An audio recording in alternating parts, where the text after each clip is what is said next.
বৃত্তি চালু হওয়ার পর থেকে আমরা শিক্ষার্থীদের বিশেষ করে উপস্থিতির ক্ষেত্রে একটা পরিবর্তন লক্ষ্য করেছি, যা তাদেরকে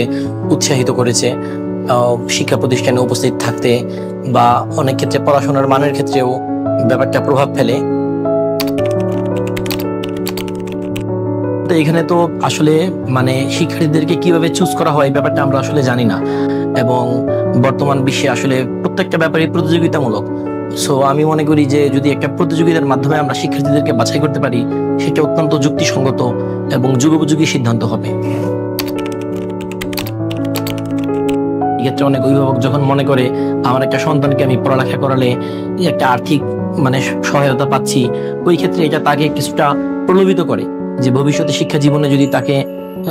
রাখি, সেক্ষেত্রে হয়তো তার যেই আর্থিক সহায়তা সেটা যদি আরো আসে, অল্প বয়সে ঝরে পড়া থেকে বা পারিবারিক ভাবে শিক্ষার সাথে আর একটু সম্পৃক্ত থাকে। আমার কাছে যেটা মনে হয় যে আসলে প্রতিযোগিতামূলক পরীক্ষার মাধ্যমে শিক্ষার্থীদেরকে বাছাই করাই অধিক যুক্তিযুক্ত এবং সঠিক সিদ্ধান্ত।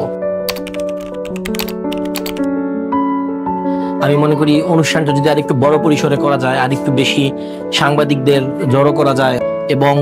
যারা একদম প্রত্যক্ষ উপকারভোগী তাদের যদি আমরা একটা সাক্ষাৎকার নিতে পারি, বা সে যদি তার একটা বক্তব্যের মাধ্যমে বলতে পারে যে এই টাকাটা তাকে কিভাবে সহায়তা করেছে যে পড়ালেখা না ছাড়ার ক্ষেত্রে, সে যে পড়ালেখার সাথে জড়িত আছে এবং পড়ালেখার সাথে জড়িত থাকার কারণে তার একটা কেরিয়ার বিল্ড আপ হচ্ছে এবং সে একদম সরাসরি এই খাত থেকে উপকৃত, এই ধরনের কিছু বক্তব্য বা রেকর্ড প্রচার করা যেতে পারে সামাজিক যোগাযোগ মাধ্যমে। এই আর কি।